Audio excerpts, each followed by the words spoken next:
What is up with it, everybody? Live from the studios of WIUR here from the Murphy Center at Iona University.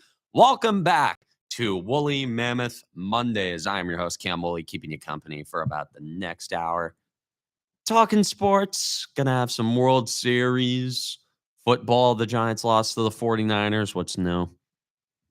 The start of the D'Angelo era on Friday night for Iona basketball and the home opener for the women's team that is happening as we speak. I'll try and keep you updated on that. I'm going to get the score up now that I mention it. But anyways, going to lead here the World Series. One of the best sporting events I've ever seen, bar none. You only get games like that once, maybe twice a year, maybe every few years, depending on how they happen in terms of frequency. This year, we've had a couple games like that. Honestly, it was only this and the Four Nations final in the NHL, but that was just an outlier circumstance of a one-off, or it shouldn't be one-off, but probably a one-off event that the NHL put on to hold people over for the Olympics. But that would this year there were two sporting events like that. One of them was game 7 of the World Series on Saturday night. Just an incredible game, an incredible moment, or multiple incredible moments throughout this game. It had everything. It had timely pitching, clutch hitting, benches clearing, you got back and forth action, everything that you could possibly ask for out of a game, all packed into game 7 of the World Series, the best game of the year, or the biggest game of the year. And you had everything in it. I just want to give a quick shout. Yoshinobu Yamamoto might be the best pitcher in baseball at this point. Because what pitcher on earth is doing what he did in that series? You don't see workhorses like that anymore. Plain and simple, you don't see guys throwing complete games multiple times in a single playoff run. You don't see guys coming out of the bullpen. We haven't seen this since Madison Bumgarner in 2014 with the Giants. Yoshi Yamamoto, the first guy to win 3 World Series games in a single series since Randy Johnson in 2001. And a lot of Yankee fans on the older side are very familiar with how Randy Johnson was in that series. Yamamoto did that. He put up that kind of performance, especially when you consider the fact that he started game 6 with his team's back against the wall and he shoved. He did a great job. Then he comes in game 7, tie game, game 7, comes in I think the 10th inning or the 9th inning. I need to brush up on that. But he came in a spot where his team had no arms left. And they said, you know what? Here you go. Because they can't hit you. It's better than the options we have out of our bullpen. And he did an incredible job. And the feat that he pulled off is something that you see once a decade. It was truly, truly special, and he is every bit deserving of that World Series MVP award. And the Dodgers, they're a dynasty now. I don't think there's a lot of debate surrounding that. 3 titles in 6 years. I know one of them was in the COVID year, but they've been running this league for the last decade. Baseball runs through Chavez Ravine. Plain and simple. They have the best development. They have the best personnel. They have the best coaches. They have the best players. They have the best everything. The way they operate is at a level of near perfection that we haven't seen since the 90s Yankees. They're the new evil empire. I know a lot of people have said it over the last few years, but a lot of people, they didn't really mean it. But dude, they are. They're the new gold standard of baseball. They might be the new gold standard of sports. Who in sports is doing what the Dodgers have done? Who? Tell me who. In football, who do you have? What, the Chiefs? Yeah, kinda, but that's fluky. You can't deny what the Dodgers do. I know you can talk about them. Oh, they defer contracts. They do dirty stuff. You're allowed to do that. Every team is allowed to do that.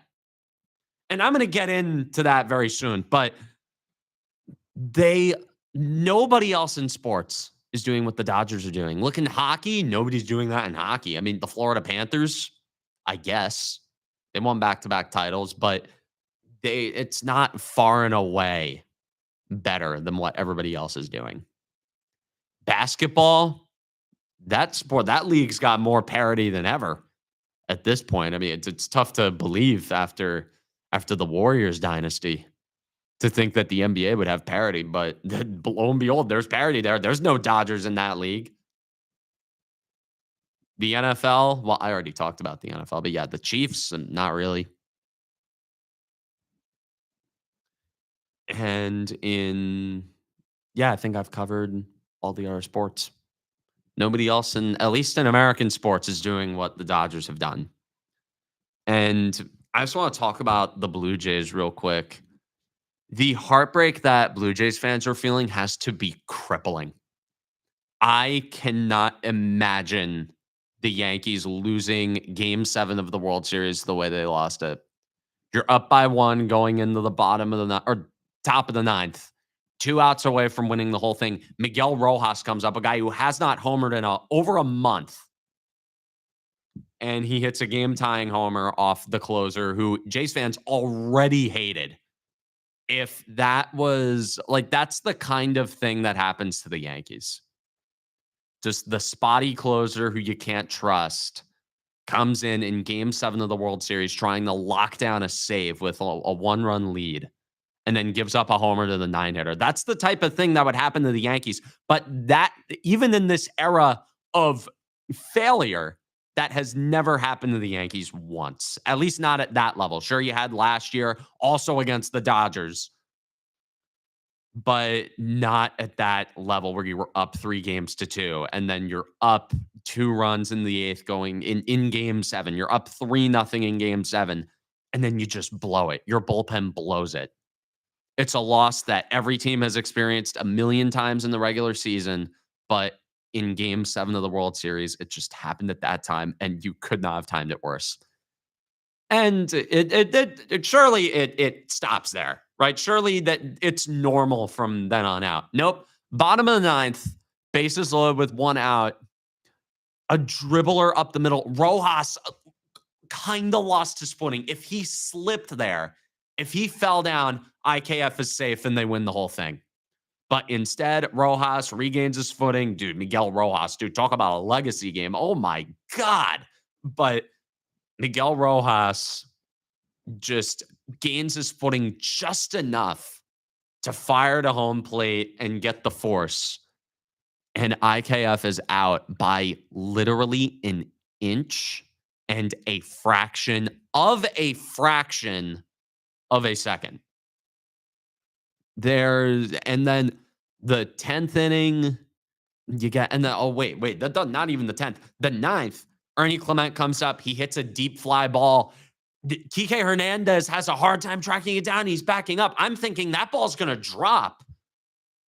And then Andy Pages, who had been a subject of scrutiny and scorn for Dodger fans, he makes the catch. Running into Kike Hernandez, he hangs on to the ball, and then it goes to extras. Those are 2 moments. And that's not even mentioning Vladimir Guerrero Jr. barely missing a walk-off home run. All 3 outs in the bottom of that 9th inning could have easily ended the series. The first one was Vladimir Guerrero Jr., who had about as good of a World Series as I've ever seen anybody have.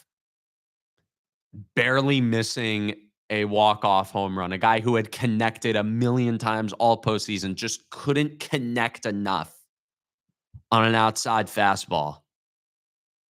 And then the second out was that IKF play at home that was, again, just barely out. Then Will Smith's foot, his foot barely got back onto the plate. If that was called safe on the field, it would have stood.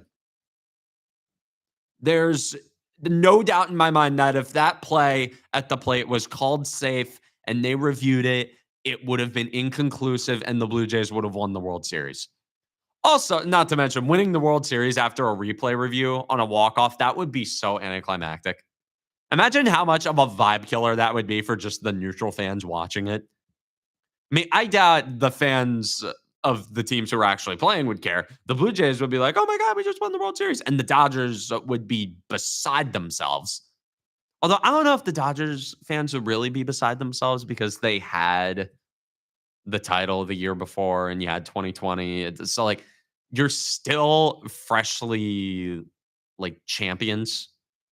Like you can have a few years where you don't really need to win a World Series. Like you can be held over for the next couple years. But the Blue Jays fans, they wouldn't have cared either. But I mean, I don't know. And then you get to the 11th. Will Smith hits the home run after Shane Bieber gets two very quick outs. You think he's going to make quick work of that inning, and then the Blue Jays are going to come back and walk it off. Nope. Just Will Smith. He barely gets just enough of a pitch to send it over the left field wall and give the Dodgers the lead. And then, in case it doesn't get worse, bottom of the 11th inning, first and third, one out. Alejandro Kirk coming up, who had been just cash, straight cash the entire series. And he grounds into a double play to end it. You can't comprehend that. You can't make it up. It's torture.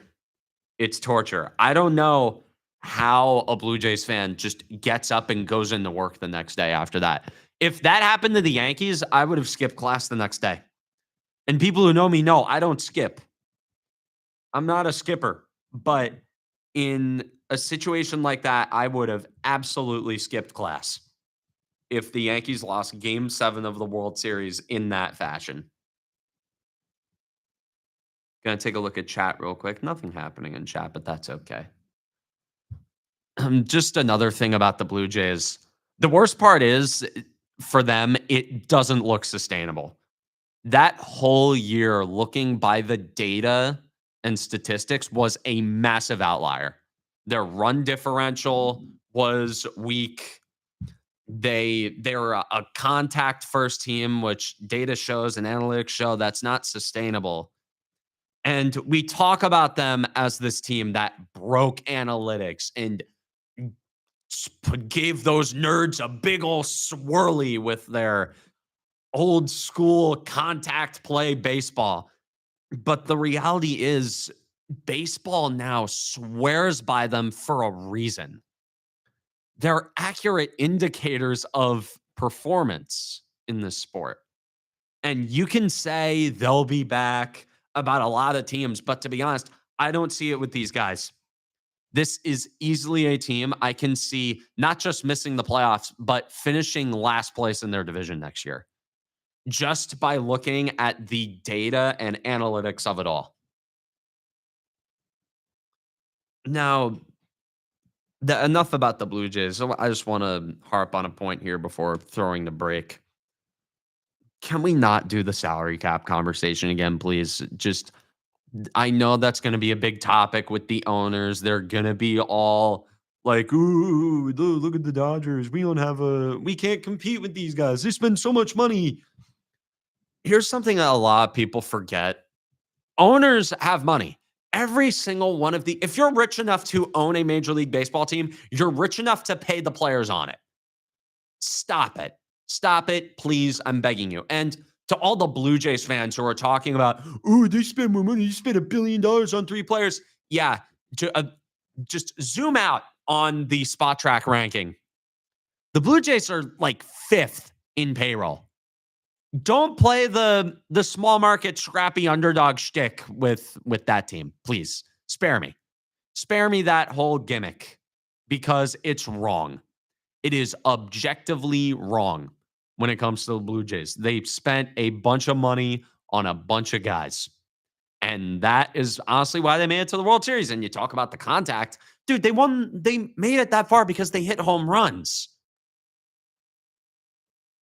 That's the whole point of it. They hit the home runs, and that's fine.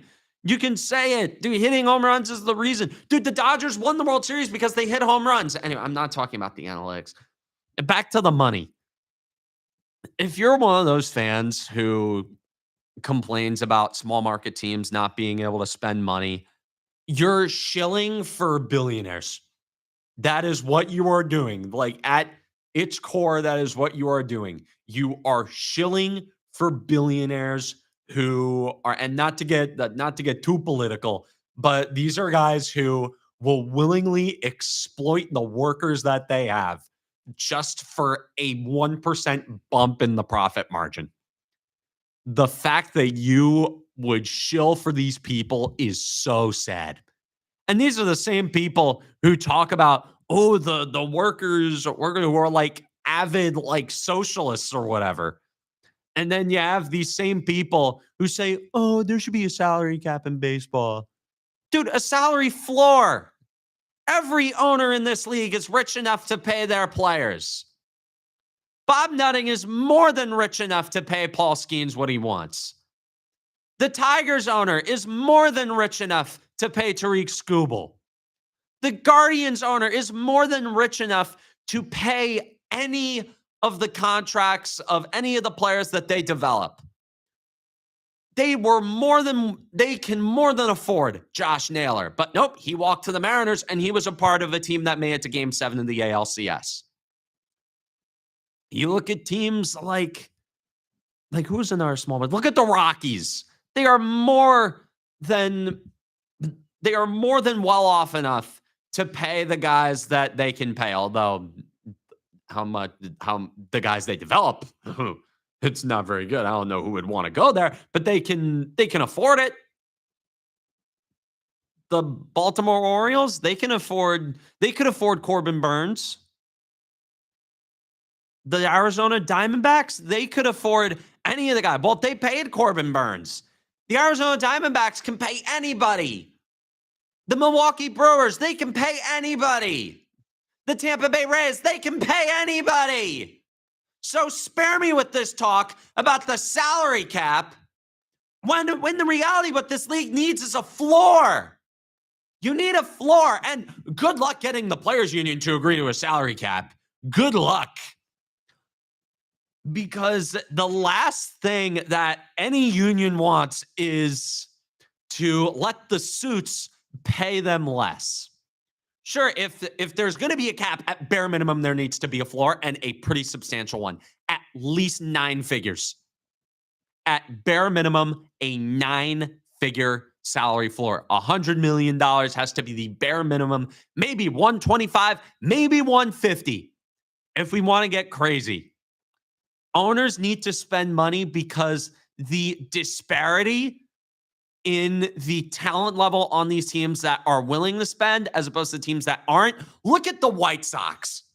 For example, you mean to tell me that team belongs on the same field as the Los Angeles Dodgers? You mean to tell me that team belongs on the same field as a team like the New York Yankees? They don't.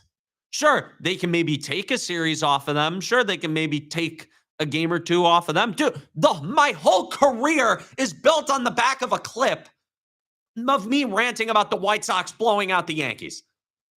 But you can't seriously tell me that those two types of teams belong in the same league as each other. And it is not the fault of the teams that actually are willing to spend the money. Even the Yankees, I get on them for not spending enough. Hal Steinbrenner, this quote resurfaced after Yamamoto won the World Series MVP. Hal Steinbrenner said, "Yeah, we thought $300 million was a more than good enough offer for Yoshinobu Yamamoto." Yeah, boy, they could have used him in the playoffs. You want to talk about a guy who shut down the Blue Jays? That. Maybe the Yankees win the World Series if Yamamoto's in the rotation. And that's one of the guys who spends. Pietro, if you could get the feedback on that. I hear audio feedback from your thing, and it's kind of messing up my cadence. Thanks. Thank you. Yeah, just like I'm finding myself pausing a lot. Yeah, little just behind the scenes thing. Take you a little under the hood here on WIUR. So in case you're hearing any pauses, that's why it shouldn't be an issue anymore. But the salary cap conversation in baseball is so stupid. It is so stupid. And I don't like it. The luxury tax threshold is bad enough where you're punishing the teams that are actually willing to go out there and spend money on guys and kicking back the money, a portion of the money that they spend to make their teams better into the pockets of owners who could not care less about the product they actually own. Anyways, that'll be enough for baseball. When we get back, let's talk a little Giants. I'm going to be freestyling this because I didn't have enough time to prep. But the spiritual murder of Jaxson Dart when we get back. Untouchable, unstoppable. This is WIUR Sports Radio. Hi, I'm Robbie Basil, president of WIUR Radio, and I hope you're enjoying today's show. Have you ever wanted to call the biggest games, the biggest moments for the biggest names for Iona Athletics? Then the newly founded WIUR Sports Radio is the place to be. Launched in January of 2025, our goal is to try and get broadcasters here at Iona an opportunity to learn, succeed, and get a chance to be on air. From getting to call the big moments at the hack, Dinkins trying to go to the rack. Denied. Yafet Mundi. to seeing the crack of the bat at City Park. The line drive into left field, around third, and it kicks away. The Gales are going to win it in 10.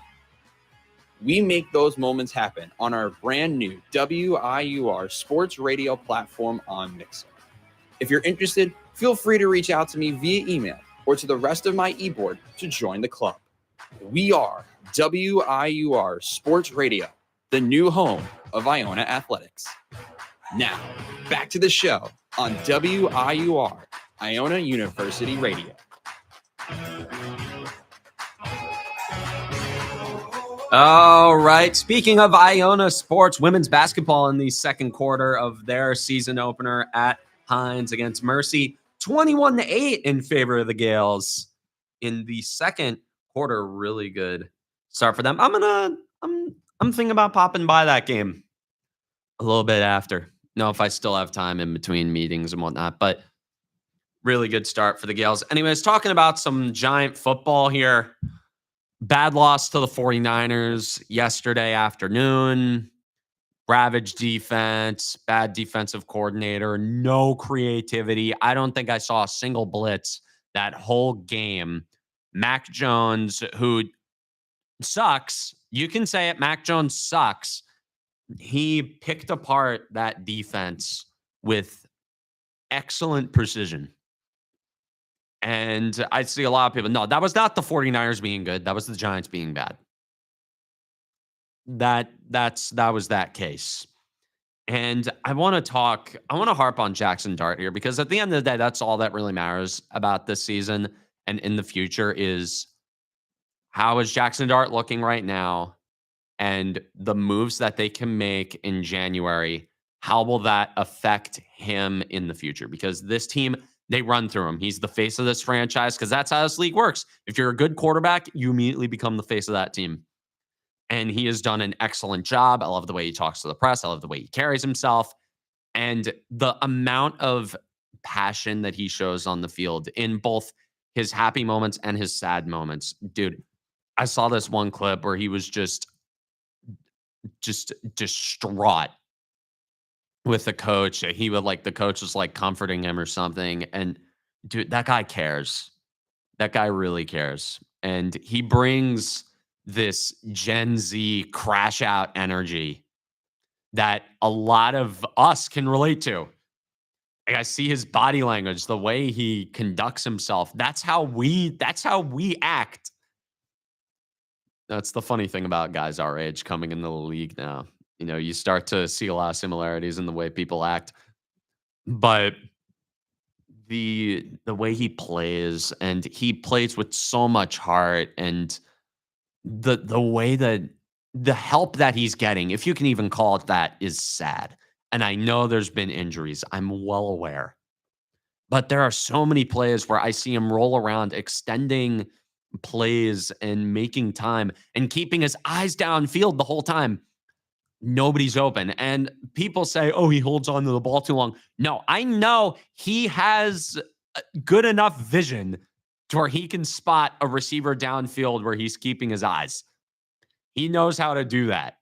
That is not a case of him hanging on to the ball too long. That is a case of having practice squad receivers. Literally practice squad receivers. Ray McLeod, practice squad elevation. Bo Collins, undrafted free agent, practice squad elevation. Darius Slayton could pretty much be, he's worse than all of them. Lil Jordan Humphrey, practice squad elevation. All of the guys in question were practice squad elevations, UDFAs, something useless. And Dart is making it work. He doesn't have much of a run game. I mean, Tyrone Tracy, are they even going to use him? Devin Singletary, what kind of inspiration does he conjure up? At least with Scadaboo, there was playmaking, there was talent. And Scadaboo, to that injury hurt me so much. And I hope he's the same, because he's just amazing. The energy he brings. And with Dart, I really don't want to get to this point, but I think this team is going to spiritually kill him. Just you look at him, you look at the passion he shows right now.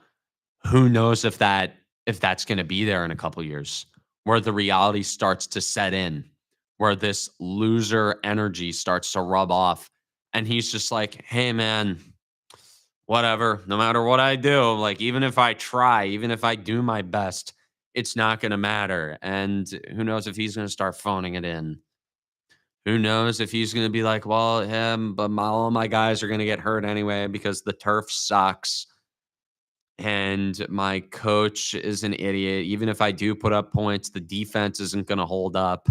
So why should I try? I think we could be in a situation in a couple years where Jaxson Dart ends up like that. And I sincerely hope I'm wrong. I want to be wrong because I love him so much. And whenever I see him on the sideline, geez, I'm getting emotional thinking about it. But like whenever I see him on the sideline or just showing just the pain and agony that he's experiencing, like I feel that. And I wouldn't consider myself an empath by any means, but like what he shows on the field and on the sideline, it's what we feel. We're just tired of it. After the game against the Eagles and after the third quarter against Denver, we thought that we were out of it. We thought that we were done being the Giants. We thought that we were going to change the definition, but we couldn't. And then we blow the lead in the fourth quarter, and then we get blown out in back-to-back weeks, and we're 2-7 for the third year in a row. I'm tired of this. And Dart shows that on the sideline. The raw emotion. And that's why we love him. And I want him just, please, you've ruined enough guys. You've ruined how many people have come in here and have had their careers just ripped away from them by this team. Like just on a personal level, I want Jaxson Dart to succeed in this league, whether it be here or anywhere else. I want Jaxson Dart to succeed. Because honestly, the vibes I'm getting right now are Matthew Stafford Lions vibes, where he's trying to do everything and he's going to stick it out for as long as he can. But just, I can't. I can't. And again, I see him like almost crying. He's not crying on the sideline. Like I think he knows better than to do that. And that sucks. That's a whole different problem entirely with like masculinity and whatnot. But Like, you see him, like, you can see it in his eyes that he hates it and he wants to change it. And you see it in the way he plays. He was down, like, down how many points in the fourth quarter? It's a lost cause. And he's still taking shots. He's still leading with his head, which I want him to be smarter. I want him to just slide in situations like that. But a part of me, it's like he's not wired that way. And to be honest, that's kind of the energy we need. And you see him making good throws. You see him like that touchdown pass to Oshevsky was a perfectly placed ball. And I know San Francisco was playing like soft zone. They were playing the Shane Bowen special, which shocker got diced like an onion. And then just I can't. I hate this. I hate this team. I want it to be better. I want it to be different. And we can talk about what they're going to do next year. I'm thinking about coaches that they could hire. And it's tough because Dable and Dart clearly have a good connection. You can, I think if you fire the defensive coordinator and you bring him one who's competent, I think that wins this team a couple games. But I don't know what defensive coordinator who's promising in their right mind is going to want to come here. Who? Antonio Pierce? Just because of the giant connection, Antonio Pierce is the only guy who's semi-competent who I think would come here. Because what defensive coordinator is going to want to come in to a situation where the head coach is going to be fired by midseason next year? But like with Dart, Dable, and him clearly have a good thing going. Dart is playing elite football. If he had everybody healthy, he would be putting up like MVP numbers. That is the type of talent that Jaxson Dart is. And I think if you bring a different guy in, you don't know. But there's also the part of me that thinks Dart's talented enough where he can succeed with anyone. And the mistakes that this team makes, the lack of effort, dude, the defense in particular was a group that showed that they gave up. I know we say this a lot in sports, but that literally looks like a group that gave up on their coach. If you look at the tackling, the effort, the pursuit, there were so many times where McCaffrey got a toss and there was not a giant to be seen around him. And then he just runs for a first down here. And that's just like they did not stuff any runs. You look at just the scheme. The scheme, dude, what? Just show a little. It was rush 4, drop 7. Rush 4, drop 7. Rush 4, drop 7. You have this murderer's row of defensive linemen, and you can't scheme up a way to get pressure with them. And Brian Burns, credit to him, he is putting up a defensive player of the year campaign with that defensive coordinator. And dude, I can't imagine if he was with someone better. And then Abdul Carter, he's been really good. I know he hasn't really gotten sacks, but a lot of Burns' sacks you can attribute to Carter getting pressure. And I know Dex, we've talked about Dex, and like last week he was doing, like, there was some questions about him, but I think he's kind of playing through an injury, and that maybe they should just shut him down and just be like, hey man, just wrap it up. Wait till next year. But again, the coach is playing for his job, and in nobody in their right mind who's like fighting for their livelihood is going to sabotage a part of that for precautionary reasons.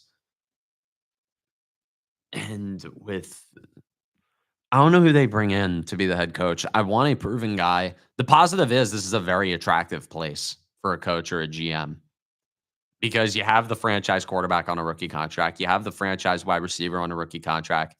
You have a really good running back on a rookie contract. You have a star edge rusher on a rookie contract. You have another star edge rusher on a good contract.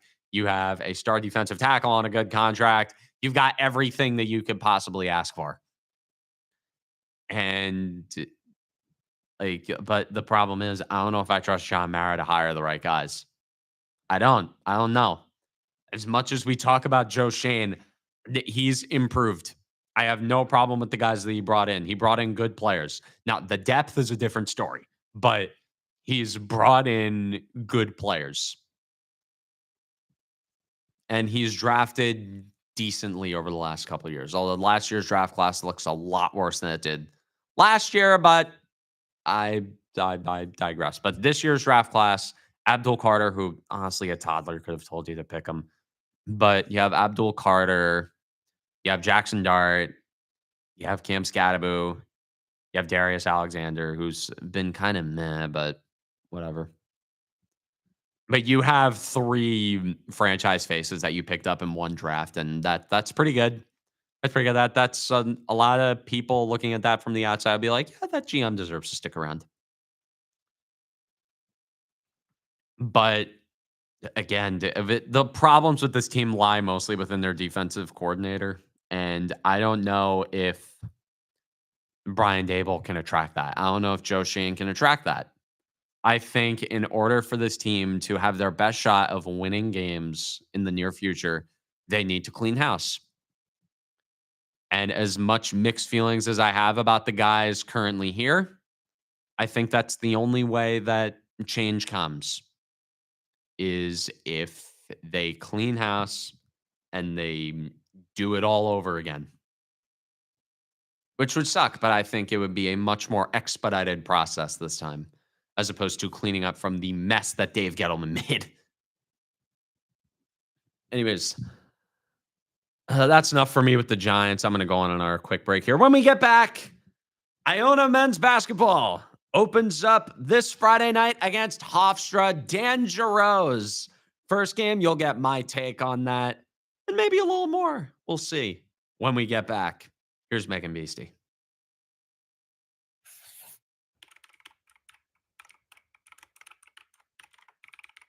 This is WIUR Radio. Hi, I'm Morgan Beastie from the Ionian, and I hope you're enjoying today's show. Are you looking for the latest scoop on campus news, sports, and more? Check out the Ionian, Iona University's very own award-winning student newspaper. We keep you up to date with everything happening on and off campus. Want to know about the big game, the latest campus event? It's all in the Ionian. Join the conversation. Read, write, and get involved. Visit www.theionian.org or pick up a copy around campus.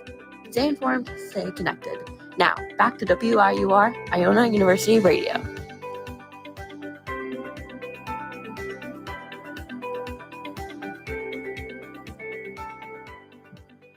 All right, we're back. Thanks, Morgan. I called her Megan by accident. I literally, as I went to break, I'm like, her name's Morgan. But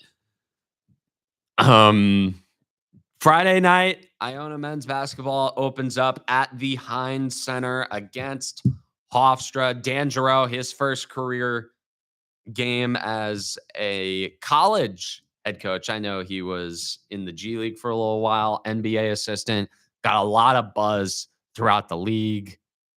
And, for a mid-major program like this, that's kind of rare. I remember I saw, after Giroux got hired, I saw some player, I think on the Atlanta Hawks, wearing an Iona men's basketball hoodie, walking into the locker room. So that was pretty cool. But as for how I feel about this team going in, I know there's been a ton of turnover. There's been a lot, and you can trace that back maybe to Patino, maybe to stuff that happened here and there. But the bottom line is, this year, my opinion on this coach is going to change drastically throughout the year.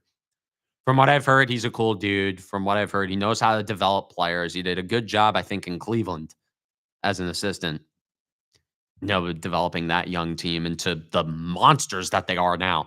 But this year, I don't know how he's going to do at the collegiate level. I know the college basketball environment is changing. I know at this level, we're a pit stop for guys. I am well aware of that. I'm going to need to see how these guys play. I'm going to need to see their scheme. I'm going to need to see their play style. I'm going to need to see how they shoot, defend, etc. everything on a basketball court. But my main takeaway is this. The standard for success here is very high, at least at the MAC level. The standard for being able to keep your job is winning a MAC title and getting a bid into the dance. Now, the winning games there, that's a different story because even with Patino, we never won a game in March Madness. Even with Tim Cluess before he got sick, we never won a game in March Madness. That was just kind of our thing. We were the team that won the MAC and then got bulldozed by a top seed. Now, I want that to change, obviously. Of course, who doesn't want to see their team win a game in that tournament, especially a school like us? It would do us wonders. But I think that he doesn't have a lot of time. That's what I learned from Tobin Anderson. Even though in my opinion, I think he did a solid job with what he had to do. He had to rebuild a program from the bottom up, and then he ended up getting fired. And I know there's a bit of a story there. So I know better than to bring up here, but I know there was some stuff there. But the bottom line is, at this place, you don't have a lot of time to build something, to have a process. You need to expedite the process. You need results. And that is what Dan Giroux is being told to bring here. I think that after the first month, there's going to be whispers. I think after the first couple months, whatever, if this team does not perform at a high enough level, there's going to be questions about him because everyone's going to be thinking about Tobin Anderson and what happened with him, even though the team improved throughout the year and they were building something with him. But Giroux, they're not affording him time to build. He needs to get results, and he needs to get results immediately. That is my main takeaway from this, and that is really the only real comment that I have. I'm going to be at the game on Friday, obviously. Above all else, I love the atmosphere in that building for those basketball games. Oh my God. It's so just amazing. Because even though that place only seats around 2.5, maybe 3,000, it gets loud. The way that place is constructed, there's a lot of acoustics. The sound bounces all over the place. When there's a big play or like a big 3-pointer, that place is deafening. And everybody who comes here as an opposing team says, yeah, this place is tough to play. And for the home opener, you have all the new students, all the freshmen coming in to cheer this team on. And I'm going to say this again. Student section. We're so concerned with being nonchalant and not looking corny that we are so lame. We are so lame. We don't get up. I feel like I'm the only one who stands up and like yells. I'm the only one who does it. I want more of that energy because if we already have enough of a home court advantage as it is. We got to bring the juice. Where's the noise? Where's the irritation for the opposing players? Where's the heckling? I need to hear more heckling. We need to be a hostile place. We need to be a place where players look at their schedule, they see, oh God, we're going to Iona. We need to bring that energy, but nope. Everyone's so concerned. I swear, half the people are on their phones. We need more energy. Come on, more energy. Let's do it. Friday night, I'm going to bring it. I'm going to be bringing it. I know the players would appreciate it. I know this new coach is going to appreciate it. I know a lot of the people are going to appreciate it. The band is going to appreciate it. The dance team, the cheer, who knows? Everybody will appreciate it. The broadcasters might appreciate it. Although I don't know about the broadcasters, maybe a little too much noise, but anyways, I need more energy. I love how loud that place gets loud as it is. Imagine a actual passionate student section to go on top of that. I need that place to be R-rated. I remember my freshman year, I saw some parent bringing their kids up there, and I'm like, what are you thinking bringing your kid up here? But it's not hostile enough. We got to be louder. You got to be louder, folks. Need to give us a home court advantage. Anyways, that'll be all from me today. Thank you for tuning in, letting me keep you company for this last around 45 minutes. Not really much to talk about for me today. But anyways, this has been Woolley Mammoth Mondays. I am Cam Woolley, and from WIUR, I'm Cam Woolley. I screwed up the outro. Saying so long, take care, have a good rest of your week.